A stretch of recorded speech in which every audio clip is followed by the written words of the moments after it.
Hello అండి. మనం పాలకూర కర్రీని ఎలా ప్రిపేర్ చేసుకుందామో చూద్దాం. పాలకూరకి కావాల్సిన పదార్థాలన్నీ ఇలా ముందే మనం ప్రిపేర్ చేసుకొని పెట్టుకోవాలి. మనము ఎప్పుడైతే పాలకూరని ముందే వాష్ చేసిన తర్వాతనే మనం కట్ చేసుకోవాలండి. ఆకుకూరలు ఎప్పుడైనా సరే మనం కడిగిన తర్వాత కట్ చేసుకుంటేనే దాంట్లో ఉన్న పోషక విలువలు పోకుండా ఉంటాయి. పాలకూర కర్రీని మనం రెడీ చేసుకునే విధానాన్ని ఇప్పుడు చూద్దాం. ఫస్ట్ మనం బాండి పెట్టుకొని దాంట్లో ఆయిల్ వేసుకుందాం. కావలసినంత ఆయిల్ వేసుకున్న తర్వాత ఆయిల్ వేడెక్కే వరకు మనం ముందే ప్రిపేర్ పెట్టుకున్న పదార్థాలన్నీ నేను ఇక్కడ లిస్ట్ ఇచ్చానండి. చూడండి, పాలకూరలో పాలకూర రెసిపీని మనం చాలా టైప్ చేయొచ్చు, కానీ నేనైతే ఇలా చేస్తాను. ఆయిల్ వేడెక్కే వరకు వెల్లుల్లిని కచ్చపచ్చ చేసుకొని పక్కకు పెట్టుకోవాలండి. ఆయిల్ వేడెక్కింది. ఇప్పుడు మనం పోపు దినుసులు వేసుకుందాం.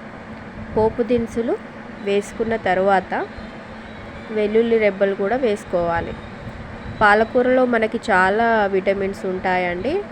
ఐరన్, కాల్షియం, అలాగే ఏ విటమిన్, సి విటమిన్ ఉంటుంది. మనం నెగ్లెక్ట్ చేయకూడదు. వీక్లీ 1 టైం అయినా మనం పాలకూరని తినడం చాలా మంచిది అండి. అందులో మనకి చాలా పోషక విలువలు ఉంటాయి. మనం పిల్లలకి పెట్టాలి, ఇంట్లో పనులు చేయాలి అని చెప్పి ఎప్పుడైనా మనం తినడం లేట్ చేయొద్దండి. మనం బాగుంటేనే కదా మన పిల్లలకి ఆరోగ్యంగా మనం ఫుడ్ ప్రిపేర్ చేసి పెట్టగలం. అందుకని చెప్పి మనం కూడా మంచిగా తినాలండి. కావలసిన అన్నీ ఇందులో వేసేసి మనం మంచిగా ఫ్రై చేసుకోవాలి. అలాగే నా ఛానల్ని లైక్ చేయండి, సబ్స్క్రైబ్ చేయండి, షేర్ చేయండి, సపోర్ట్ చేయండి అండి. ఇలానే మంచి మంచి రెసిపీస్ నేను పెట్టాలంటే మీ సపోర్ట్ నాకు కావాలి. పాలకూర కర్రీని ఎవరి స్టైల్లో వాళ్ళు చేస్తూ ఉంటారండి. నేనైతే ఇలా చేస్తాను. ఇంకా నేను పాలకూరతో చాలా రెసిపీస్ చేస్తానండి. పాలకూర రైస్, పాలకూర పన్నీరు.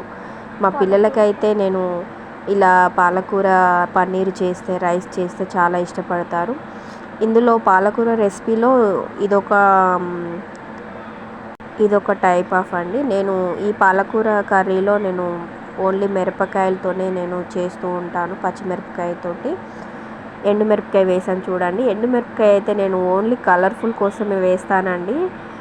ఎండుమిరపకాయ కర్రీలో కలర్ఫుల్గా ఉంటుంది కదా, అందుకని చెప్పి నేను ఏదైతే కలర్ఫుల్గా ఉండాలి కర్రీ అని నేను అనుకుంటానో దాంట్లో ఎండుమిరపకాయలు వేస్తూ ఉంటాను. ఇంకా పాలకూరతో చాలా ఐటమ్స్ ఉంటాయండి. పాలకూర పప్పు, పాలకూర చపాతీ కూడా చేస్తారు. పాలకూరని బాయిల్ చేసి చపాతీ పిండిలో కలిపి చపాతీ కూడా చేస్తానండి. చాలా ఇష్టంగా తింటారు మా పిల్లలు. అలాగే నేను రైస్ కూడా పక్కన పెట్టాను చూడండి. వేడివేడిగా రైస్, పాలకూర మార్నింగ్ తిందామని చెప్పి నేను మార్నింగే ఇది ప్రిపేర్ చేసుకున్నానండి. ఇవాళ టిఫిన్ ఏం చేయలేదు.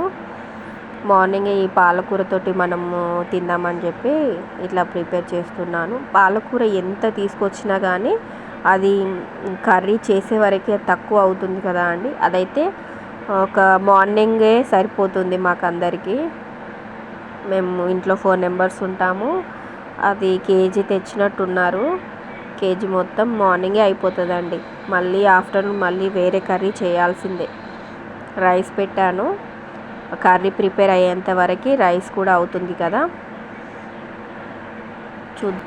మనం అనుకుంటాం కానీ రీల్స్ చేయడం చాలా కష్టం అండి. నేనైతే రీల్ చేయడానికి చాలా కష్టపడుతున్నాను. ఎడిట్ చేయడం ఇదంతా కష్టం అవుతుందండి.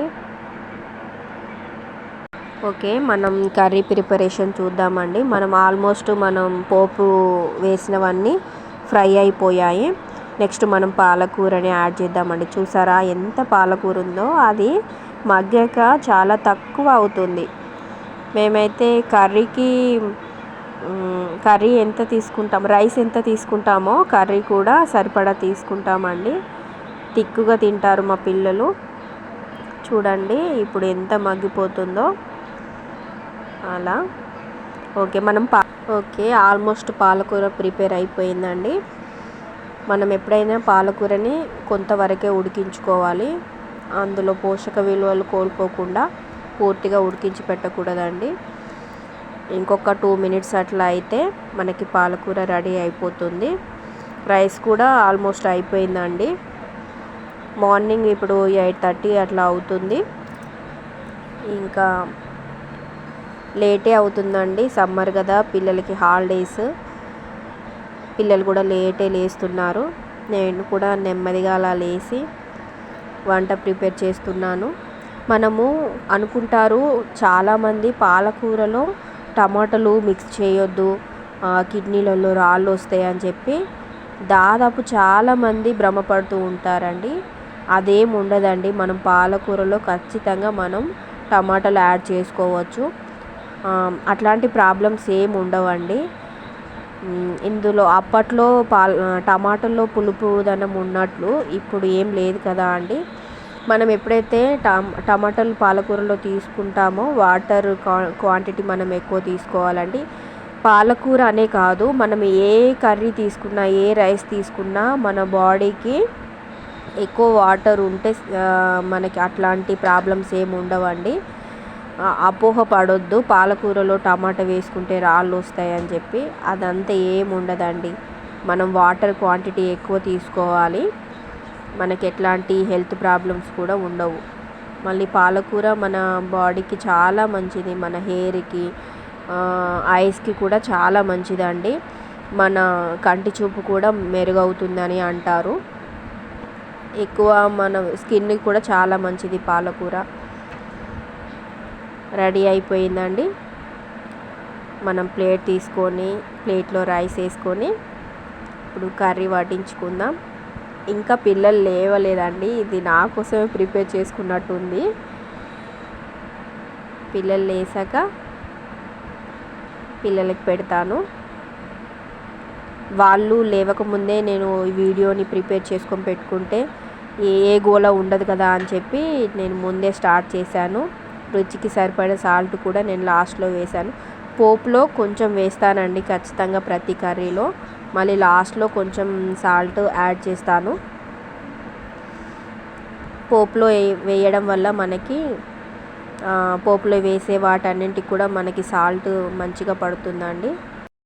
అంతే అండి, పాలకూర కర్రీ పక్కన రైస్ ఫినిష్ అయిపోయింది. అంతే అండి, ఈజీగా మనం ప్రిపేర్ చేసుకోవచ్చు. ఎవరికైనా నేను చేసే విధానం నచ్చినట్లయితే ట్రై చేయండి. టేస్ట్ ఎలా ఉందో కామెంట్ చేయండి.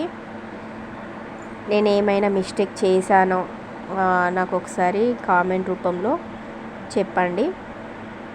వేడివేడిగా రైస్ కర్రీ కూడా ప్రిపేర్ అయిపోయింది. గ్యాస్ కూడా నేను ఆఫ్ చేస్తున్నానండి.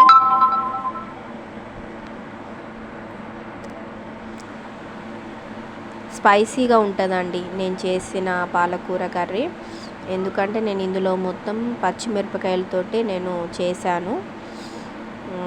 స్పైసీగా చేసుకుంటాను ఎప్పుడైనా పాలకూర కర్రీ. నేను రైస్ అయితే మా పిల్లలకి కొంచెం స్పైసీనెస్ తగ్గించి చేస్తాను. స్పైసీ పాలకూర కర్రీ రెడీ అయిపోయింది. టేస్ట్ చూసి చెప్పండి.